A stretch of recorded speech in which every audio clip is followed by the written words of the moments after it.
आखिर क्यों भगवान ने ब्राह्मण को छोड़कर एक मांस के व्यापारी को दिया दर्शन। एक कसाई था जिसका नाम रूपेश था। रूपेश बहुत ही सरल स्वभाव का था और वो भगवान के नाम का कीर्तन भी किया करता था। हर समय कीर्तन में मस्त रहता था, यहाँ तक कि मांस को काटते और बेचते हुए भी वो भगवान के नाम से गुनगुनाता रहता था। एक दिन रूपेश अपनी ही धुन में कहीं जा रहा था कि उसके पैर से एक पत्थर टकराया और वो वहीं पर रुक गया। उसने देखा एक काले रंग के गोल पत्थर से उसका पैर टकरा गया है। उसने वो पत्थर उठा लिया और उसे जेब में रखकर सोचने लगा कि यह काली सी पत्थर अब मेरे मांस तोलने के काम में आएगा। वापिस आकर उसने वो पत्थर मांस के वजन को तोलने में लगा दिया। कुछ ही दिनों में उसने समझ लिया कि ये कोई साधारण पत्थर नहीं है, क्योंकि जितना वजन उसको तोलने के लिए चाहिए होता था वो पत्थर उतने वजन का हो जाता था। कुछ ही दिनों में ये बात पूरी गांव में फैल गई कि कसाई रूपेश के पास एक चमत्कारी वजन करने वाला पत्थर है और वो जितना चाहता है पत्थर उतने का तोल देता है। किसी को 1 किलो मांस देना हो तो तराजू में उस काली पत्थर को एक तरफ डालने पर दूसरी ओर 1 किलो का मांस तोल दिया जाता था, और अगर किसी को 2 किलो चाहिए तो वो काली पत्थर 2 किलो का बाहर जितना वजन हो जाता था। इस चमत्कार के कारण उसके यहाँ दूर दूर से लोगों की भीड़ इकट्ठा होने लगी और इस भीड़ के कारण से रूपेश की दुकान पर बिक्री भी बढ़ गई। इस चमत्कारी पत्थर की बात एक ब्राह्मण तक पहुंची, लेकिन वो ब्राह्मण ऐसी अशुद्ध जगह पर नहीं जाना चाहता था जहां पर मांस काटता और उसे बेचा भी जाता हो। लेकिन चमत्कारिक पत्थर को देखने की उत्सुकता उसे कसाई रूपेश की दुकान तक खींच लाई।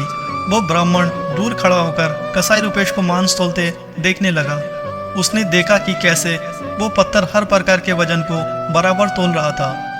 ध्यान से देखने पर उस ब्राह्मण के शरीर के रोंगटे खड़े हो गए। भीड़ कम हो जाने के बाद वो ब्राह्मण कसाई रूपेश के पास गया। ब्राह्मण को अपनी दुकान पर आया देखकर कसाई रूपेश प्रसन्न भी हुआ और साथ ही आश्चर्यचकित भी, क्योंकि पहली बार कोई ब्राह्मण मांस की दुकान पर आया हुआ था। कसाई ने उस ब्राह्मण को नमन किया और बड़ी आदर के साथ उस ब्राह्मण को बैठने के लिए एक उचित स्थान दिया और पूछने लगा, हे ब्राह्मण देवता, बताइए मैं आपकी क्या सहायता कर सकता हूँ। ब्राह्मण बोला, तुम्हारे पास ये जो चमत्कारिक पत्थर है इसे देखने के लिए ही मैं तुम्हारे दुकान पर आया हूँ। बातों ही बातों में ब्राह्मण ने कसाई रूपेश को बताया कि जिसे वो पत्थर समझ रहा है और मांस तोल रहा है, असलियत में वो शालिग्राम जी है, जो कि भगवान का स्वरूप होता है। शालिग्राम जी को इस तरह गले कटे मांस के बीच में रखना और उसे मांस तोलना बहुत बड़ा पाप होता है। रूपेश बड़ी ही सरल स्वभाव का भक्त था। ब्राह्मण की बात सुनकर उसे लगा कि अनजाने में मैं बहुत बड़ा पाप कर रहा हूँ। रूपेश ने वो शालिग्राम उस ब्राह्मण को दे दिया और कहा कि आप तो ब्राह्मण हैं, अतः आप ही इसकी सेवा करके इन्हें प्रसन्न करें, और यदि मेरे योग्य कुछ भी सेवा हो तो मुझे अवश्य बताएं। ब्राह्मण ने उस शालिग्राम शिला को बहुत सम्मान के साथ घर ले आए और घर आकर उन्होंने शालिग्राम जी को स्नान करवाया, पंचामृत अभिषेक किया और पूजा अर्चना आरंभ कर दी।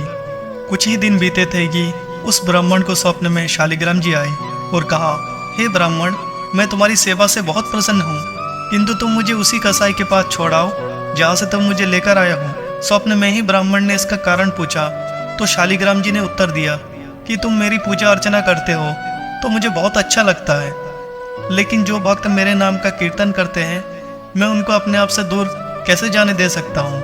रूपेश तुम्हारी तरह मेरी पूजा अर्चना नहीं करता है, लेकिन वो हर समय मेरे नाम का कीर्तन किया करता है, जो कि मुझे बहुत अच्छा लगता है, इसीलिए तो मैं उसके पास गया था।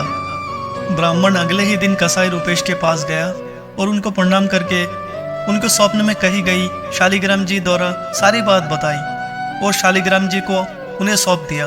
ब्राह्मण जी की बात सुनकर रूपेश कसाई की आंखों में आंसू आ गए और मन ही मन उन्होंने मांस बेचने और खरीदने के कार्य को त्याग देने की सोची और निश्चय किया कि यदि मेरे ठाकुर को कीर्तन पसंद है तो मैं अधिक से अधिक समय भगवान के नाम का कीर्तन करूंगा। दोस्तों, इसलिए भगवान कहते हैं मनुष्य को केवल कर्म करते रहना चाहिए, फल पाने की आशा छोड़कर।